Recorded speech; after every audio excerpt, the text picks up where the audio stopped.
It's the same root as the word lief, or in German, Liebe, and in Latin, libido, which means the love force. The word love and life and belief all come from the same root. And if you are a believer, it means you have that love within you. So that's who it's addressing, right? That's who I'm addressing. Okay, fear your Lord. Right. Now this is quite important, this concept of fearing God. It's there in the Bible, it's there in the Jewish scriptures. To fear God is the beginning of wisdom, we're told. It's there in the Solomonic scriptures. What does that mean? I've often thought, I don't like that. Christ put a new emphasis. He said, love God. Why do we have to fear God? But then when you grow older, you realise what actually that means. It means to fear justice. Whoever's done this pandemic, if it is indeed a bioweapon, or whoever did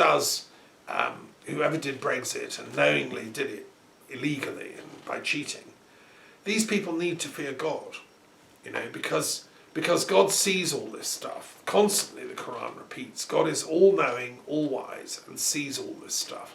So if you've done illegal things, if you're cheating the system, if you're a corrupt politician somewhere, if you're a diabolical kind of person doing evil, the Quran is the bulwark against those types. And it's just reminding us, look, it's a warning. It's saying, fear God, fear your Lord. Because you need to, we all do. That's the kind of check against evil. If you don't have respect or fear for the absolute, you'll think you can do anything. 9/11, fine, we'll fake it. Bring the buildings down, we'll blame it on Iraq and Afghanistan and Bin Laden, our guys, and we'll, create a whole bunch of fake wars. Brilliant, what a great idea. Well, if that's what happened, they had no fear of God. They thought they'd turn the whole thing into a plot against Islam in a vicious and conceited, self-aggrandized kind of egotism, which is what the neocons had at the time of the Bush administration on which 9/11 happened. That kind of total arrogance and lack of faith, lack of belief. Anyway, so the Quran is saying, look, you guys that actually believe, fear that absolute, because you are answerable to it. For those who do good in this world, spacious is God's earth. Well, that's a beautiful phrase, because if you want to do good, and that can be in any sphere, if you're a nurse, a doctor, a teacher, as I am, or a scholar, or a scientist, or a homemaker, or a footballer, or whatever it is you do, if you do it well, if you do it in a good way, without harming others, to the best of your professional ability, to help society, to serve society, if you're a good politician, trying to tell the truth, trying to get your country in the right direction, well then there's a huge field to operate in. And it says spacious is God's earth, meaning the world is big enough for you to practice goodness in. And those who patiently persevere will truly receive a reward without measure. This thing, patient perseverance, sabr in Arabic, is a really, really important concept in the Quran. It's one of the most important virtues.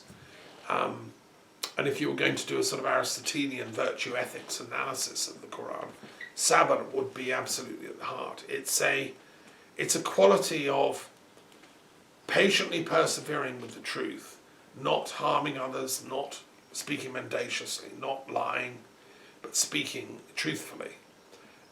Demanding other people do the same, but if they can't, then just, disassociating. And above all, holding patience. Now, those qualities lead to a reward without measure, is what the Quran says. Say, verily, I am commanded to serve God with sincere devotion. In other words, you can't sort of pretend at this. You can't play act. You can't pretend to serve God, but secretly, cavort with devils. You can't pretend to help your country and secretly be chopping away with foreign intelligence agencies to destroy it, or with foreign, offshore bank accounts, etc. You have to be genuinely truthful and sincere in your service of society and of God. And I am commanded to be the first of those who bow to God in Islam. So this is the core of what Islam is, this bowing to God. Now, it's not physically whether you pray and bowing down. That's a cultural matter. It's not mandatory in my understanding. That is about bowing your ego down to the absolute. Now, all of us have strong egos. I've met many people in my life, and academics especially, they have a lot of ego. But there's a higher type of academic who's surrendered their soul to the pursuit of the good, in the Platonic sense. Plato was not just a clever man, he was a good man. And genuine academics are those who surrendered their wisdom, their intellect, their knowledge, whatever, which can be all ego-based, to the service of society, the service of the community, the service of their family, their friends. And that's why, I'm giving these talks, because I serve humanity with my knowledge at this critical time in world history. And that to me is what authentic Islam is. It's submission of the selfhood, the ego, to the greater power, the supreme, the absolute, the Allah. Known by a million names: Tao, Buddha, nature. The name isn't that important. Brahma, etc. The true person that bows their will, their ego to that. I mean, we all have to do that at death, don't forget. And since I've been speaking, no doubt, many people have died of this COVID thing. Peace be upon them all. And every day there are thousands dying around the world. And also other forms of death are taking people. A dear friend of mine, Ian Fry, has just lost his wife. He's a member of the World Intellectual Forum. His wife has died in Australia of cancer. It's very sad.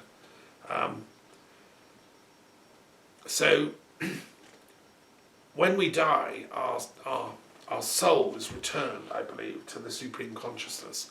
All the near-death experience research shows that to be the case. My friend David Lorimer and his team of experts in the Galileo Commission and others have, I think, pioneered the opening up of this.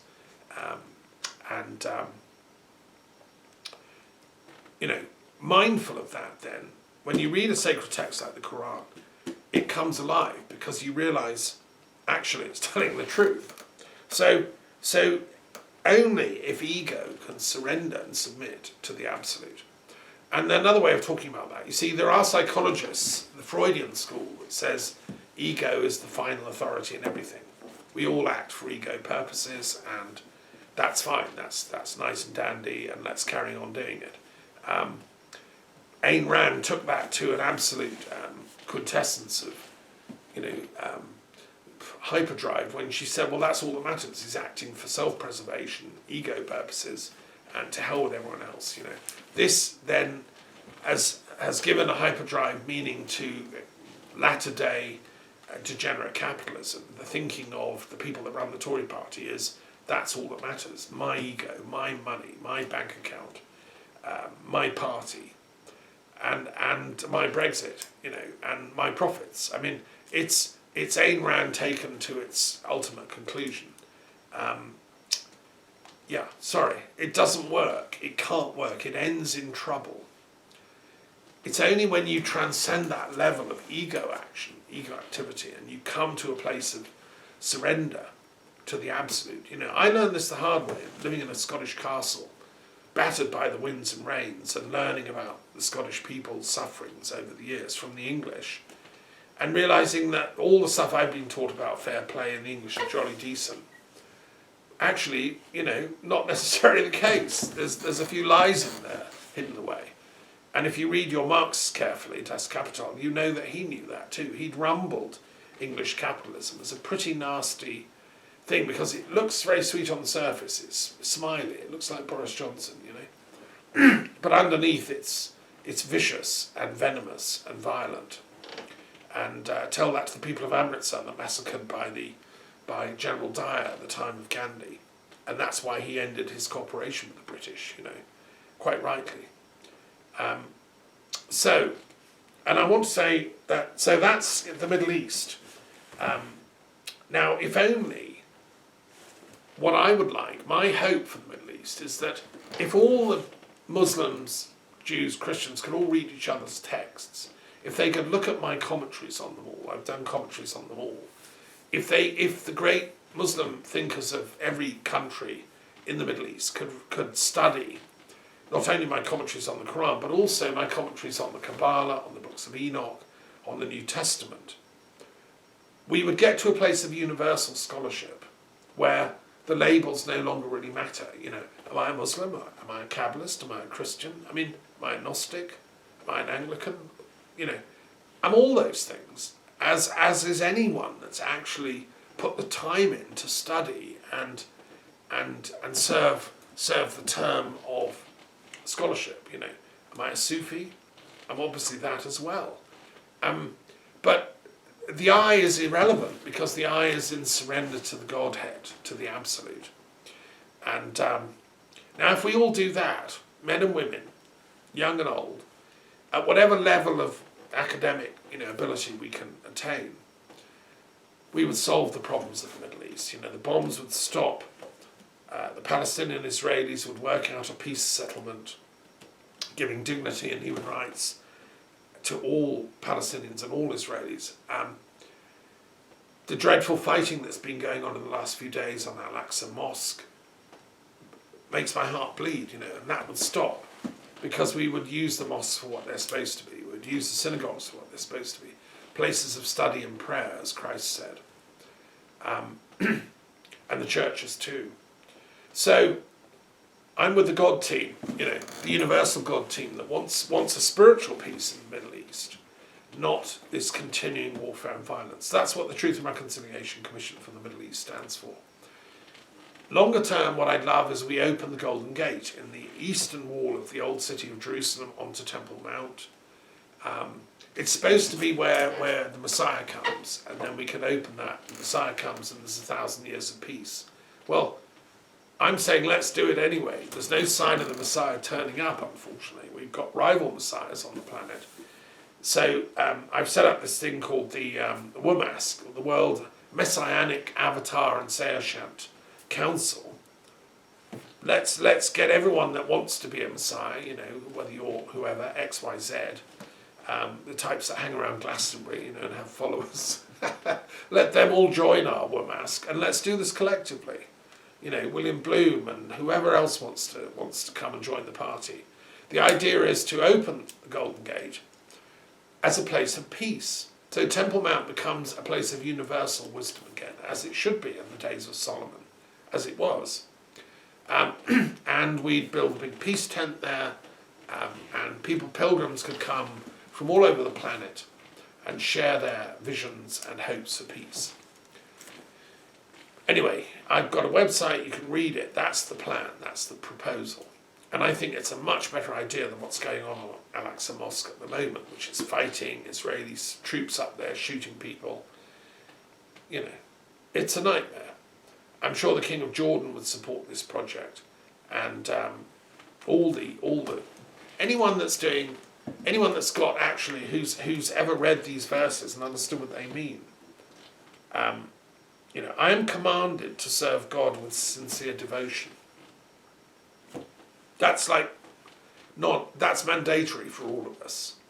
Well, how are we going to serve God with sincere devotion? Is it by killing boys and girls with guns just for throwing rocks? Is it by denying people their rights for decades? Is it by silencing dissident voices by putting people in prison or killing them?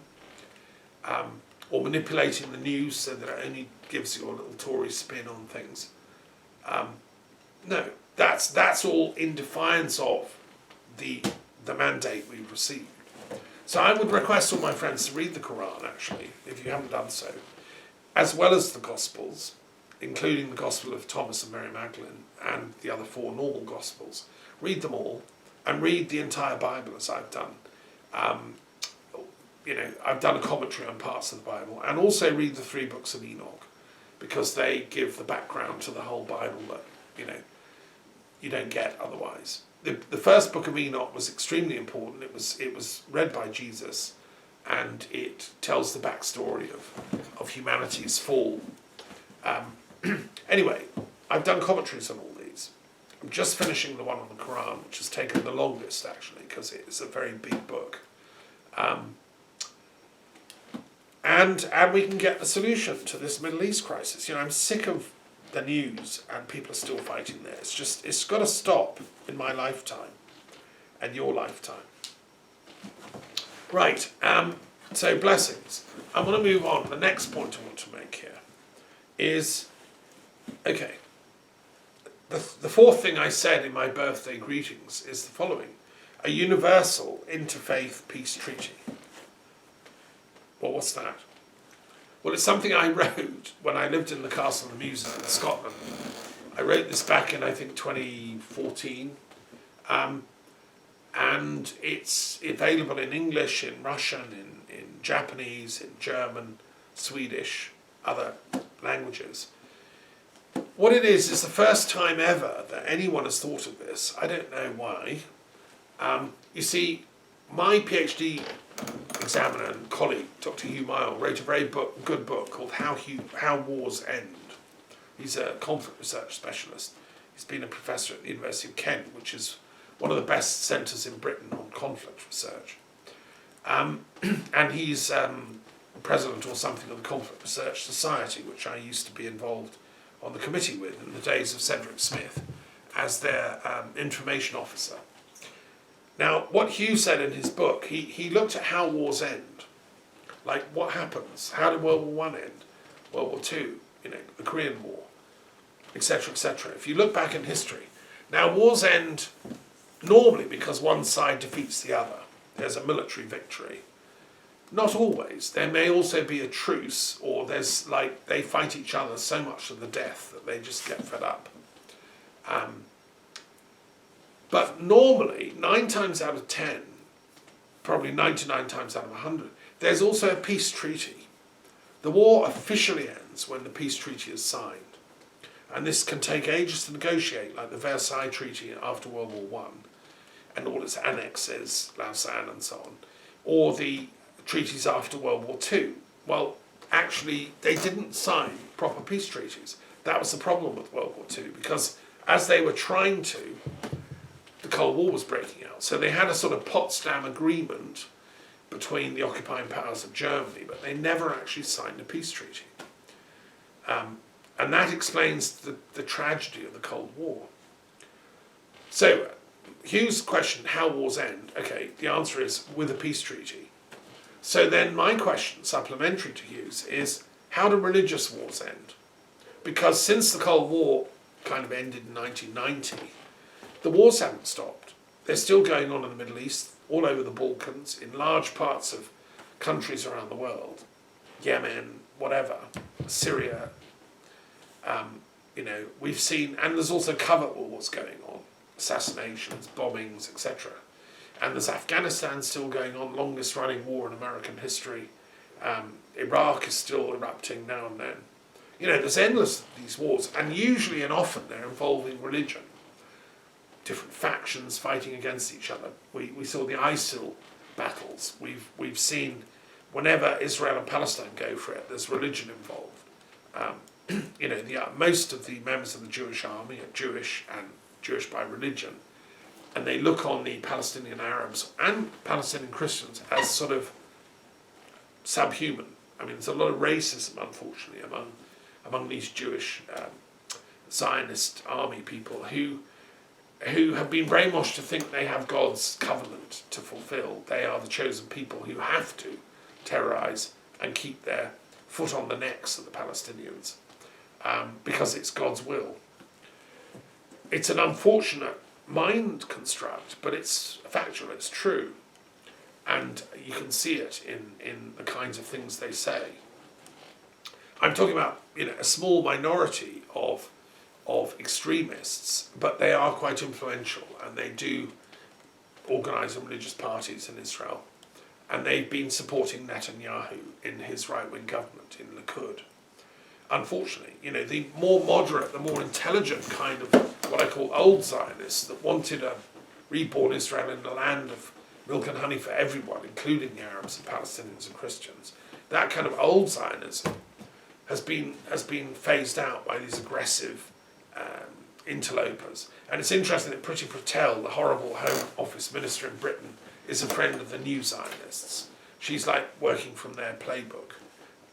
And they've been behind a lot of the attacks against the Labour Party and effectively silenced the Labour Party, calling it anti-Semitic when all it was, as far as I can work out, I'm not in touch with them very much, but as far as I can tell, the left in Britain, in the Labour Party, was critical of the new Zionists and was vociferous in that.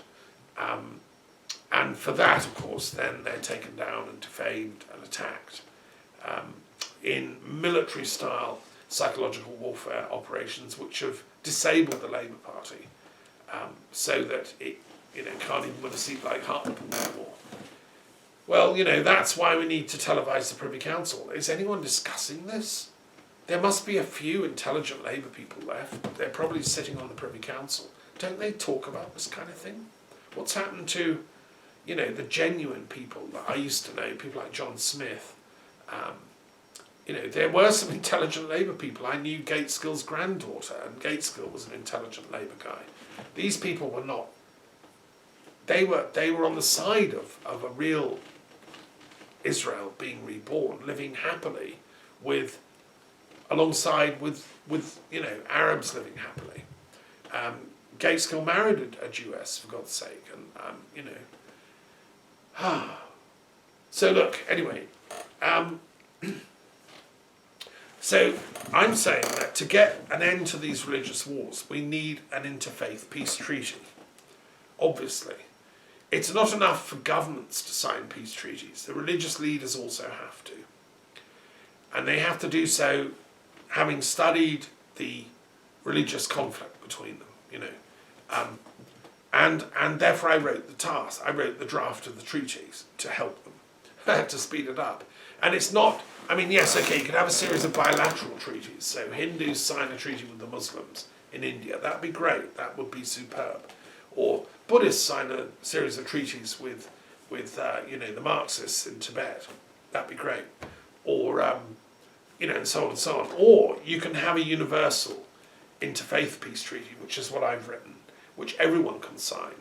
It doesn't say you can't believe in your specific theology. It doesn't say you can't believe in your specific angle on reality. What it says is you can't promote that to the detriment of all the others. You can't use violence to win your dialectical disputes with other intellectuals and theologians. You sublimate your differences to the higher intellectual plane. That's what the Interfaith Peace Treaty says. And it's been signed by a number of interfaith peace elders. It's there for public signature. You can email me, look at the website, and you can sign it. And I would love millions of people to sign this from all faiths, Hindu, Buddhist, Muslim, Christian, Jewish, of all different denominations, Jain, etc. To me, that's a really big mark, if we can get people to sign this, that we've got to put these religious wars behind us. The other thing I said I'm pledged to in my birthday greetings is the 9/11 Historical Commission. And in case you missed it, I wrote last year and published a 2-volume book, Prolegomena to a History of 9/11, a historical and philosophical study, critical questions, critical times, a historical and philosophical study of 9/11 towards a historical commission of inquiry into 9/11. It's 1,000 pages, and I went into great detail on what happened, what we think happened, how we know what we think happened, what questions we still don't know the answers to. What do the architects and engineers say about the collapse of the Twin Towers? Who might have been behind it? What motivations might they have had for pre-wiring the buildings? And what do we know from the records, from the archives, etc., etc. It's the most thorough historical and philosophical study of 9/11 ever written. And I've written it both as a historian, so I've used my forensic historical skills, but I've also written it as a philosopher, so I've asked the ethical questions that arise. You see, if 9/11 was a layered conspiracy, so yes, there's Al-Qaeda down here, and then there's other groups here and here and here, and they don't all necessarily know about each other. Maybe at the very top of the pyramid someone does. Well, that has huge implications for the world's malaise ever since. I remember when 9/11 happened. It was a beautiful September day. I was out for a walk on the Longmynd with my then girlfriend. It was a beautiful, beautiful Shropshire type of September. And we came back to the Longmynd Hotel in Church Stretton, and we saw the planes going into the towers. And, the world changed. It's never been the same since. I organised a historical conference at St Daniel's Library up in Harden in North Wales a couple of months later. But at that point, like everyone else, I believed the story, it's Al-Qaeda, they're the bad guys. And a number of, eminent speakers came to that. Well, I don't believe that anymore. I've gone into it in such detail historically that it was not just Al-Qaeda. There was much more going on behind the scenes. So read the book, come to your own conclusions. I've synthesized, dozens of other books which I've read, and I've done a critique of their findings. I've done a whole huge section on bibliography. I've looked for every single book written about 9/11 from every possible angle, and there have been tons of, literary studies and photographic studies and all the rest of it. But, it's extraordinary. This is the first actual historical study, per se, and the first philosophical study. Although Ted Hondrich wrote a book, a philosopher at UCL, but he didn't really go into the details of it. He didn't sort of question the official narrative in any way, shape or form, as far as I can see. So I suspend judgment, but that commission will be meeting annually. We're going to meet again on 9/11 this year, 2021. We launched last year, and I will be inviting eminent academics and historians to present, any research. Why does it matter? Well, it matters because it was the first really major disinformation and mendacity campaign done on the world community and on the American people. That I've lived through. The Kennedy assassination was another. We know that was, a conspiracy. The Robert Kennedy assassination by the same team, there's been tons of research on that, proving it was a conspiracy. Those were tragic events. They killed good people. But they didn't slaughter, nearly 4,000 people in a most horrendous way and bring down these iconic landmarks in New York and attack the Pentagon and so on, and then launch this evil war against Iraq on fake pretenses and elsewhere in the Middle East. That was what 9/11 was really about. It was the neocons behind the Bush and their cronies creating a fake excuse to go to war in the Middle East. Now, if that's true, and of course I'm an academic, I have to say if it's true, let's look at the evidence, but the evidence seems to be mounting up that it is true, well then they've got away literally with murder. And that is an affront to me as a philosopher. I can't let that happen on my blog and not jump up and protest. And I'd love it if more historians got involved. If you are studying history, whether at A level or university, or if you're teaching history, or you know anyone that is, if you're involved with an expert group of historians, or if you're a member of the Historical Association, or you're just an amateur interested in love with history, we all love history. We watch endless documentaries on the telly about the last Tsar or the outbreak of World War I. This is the most important historical event, I would say, before the pandemic, to have happened in my time. And yet, I'm the only historian asking questions about it. It's bonkers. Where is everyone? I'm beginning to feel like one of those guys in the Matrix movie where where is everyone? Anyway, please have a word with a friendly historian. Adopt them. Tell them about the book. Get them to do some research. get them to read the book and then join our commission. Because we will not stop. You know, I've been to close to Bodrum, where Herodotus came from. Halicarnassus in his day. He was the founder of history. He was a wandering anthropologist, religious studies expert and historian who was in love with everything and wanted to know everything and wanted to know why on earth, Greece and Iran were fighting. Why had they done these great wars? So he went around asking everyone who could shed light on them, in Egypt, in Phoenicia, in Greece. And then he read his treatise out in the streets of Athens, in polished Greek, the histories. That was the beginning of history. Well, I'm just in that line. I'm just one of the Herodotus devotees and disciples of Hera, because his name means the gift of Hera. But we need to apply those skills to 9/11. I don't know, maybe there aren't any real historians left and they just think of history as a sort of a job, like a perk. No, it's a craft, it's an art, and it's a duty. It's just like being a medical doctor, only you find out the cause of social conflict and you try and prevent it. I belong to a group of peace historians. I mean, I set up Philosophers and Historians of Peace back in the mid-80s, and hence it's a philosophical and historical study of 9/11. Okay, so that's another project I'm doing. I did warn you these are big projects, right? But this is my birthday, so I'm celebrating them. I've told you about the oath of veracity for politicians, and so that's another one. I also want a peace studies department in every university worldwide. I mean, I was employed by the University of London initially in the late 80s, early 90s, to set one up in the University of London, but and sort of did. I mean, we had teaching little pockets of peace studies going on, but nothing really, really substantial. And at UCL, they had to repackage it. They called it conflict studies because they didn't want to offend anybody. If you call it peace studies, people get upset. Well, this is a joke, considering that at King's College down the road, they've got war studies turning into a huge empire and a business. And it's been revealed in leaks that, half the spies in the world come and do courses at King's College in war studies and learn their craft of espionage and disinformation and militarism. This is a big industry for King's College, which I have to say is shocking to me.